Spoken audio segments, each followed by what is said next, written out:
पूरे 1 महीने बाद थिएटर में वापसी हुई है मेरी न्यूली रिलीज्ड फिल्म श्रीकांत के साथ में स्टारिंग राजकुमार राव, आलिया एफ, शरद केलकर, ज्योतिका। और आपको तो पता ही है कि आजकल कितने डल और गर्म डेज चल रहे हैं, तो क्या ऐसे दिनों में ये मूवी हमारे लिए कुछ रिफ्रेशिंग लेकर आ पाई? चलिए इसके बारे में थोड़ा सा डिटेल में बात कर लेते हैं।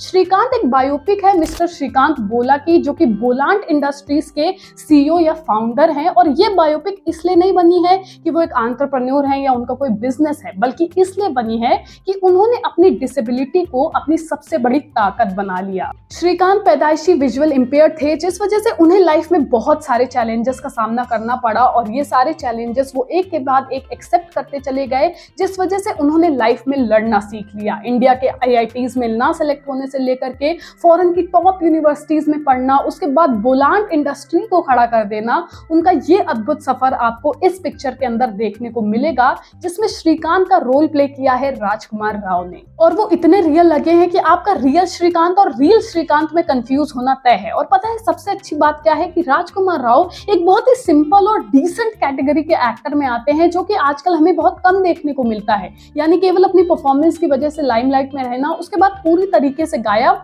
जो कि उन्होंने इस मूवी के अंदर के कैरेक्टर में जो रोल प्ले किया है उससे भी कर दिखाया। उनका वो आईब्रो मूवमेंट, आंखों की पोजीशंस, बॉडी लैंग्वेज, भाई सब कुछ एकदम सेम टू सेम एक विजुअली इंपेयर्ड पर्सन की तरह रहा।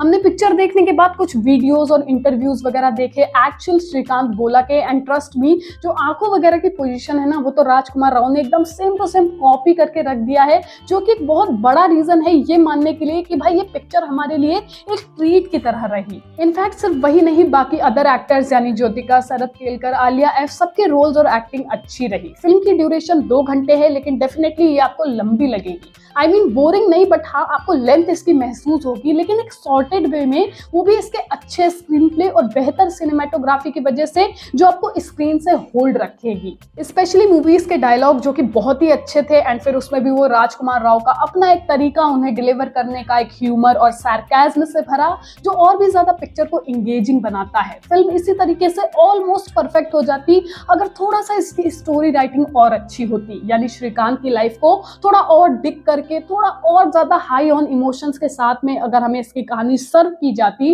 तो फिर डेफिनेटली हमारा पल के झपकाना भी मुश्किल हो जाता।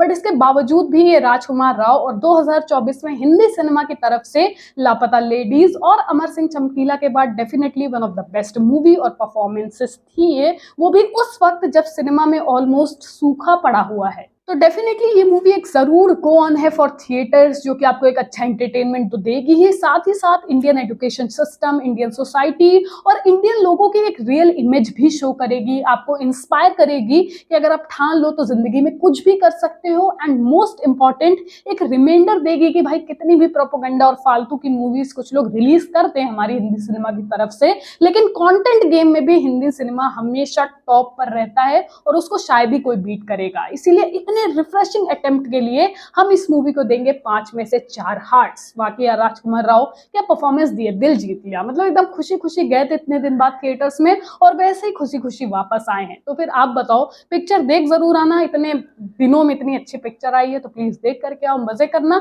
लेकिन उससे पहले प्लीज वीडियो को लाइक, चैनल को सब्सक्राइब करके अपने थॉट्स कॉमेंट सेक्शन में बताना मत भूलना। मिलते हैं नेक्स्ट वीडियो में बहुत जल्द। Till then be safe, take care, love you all.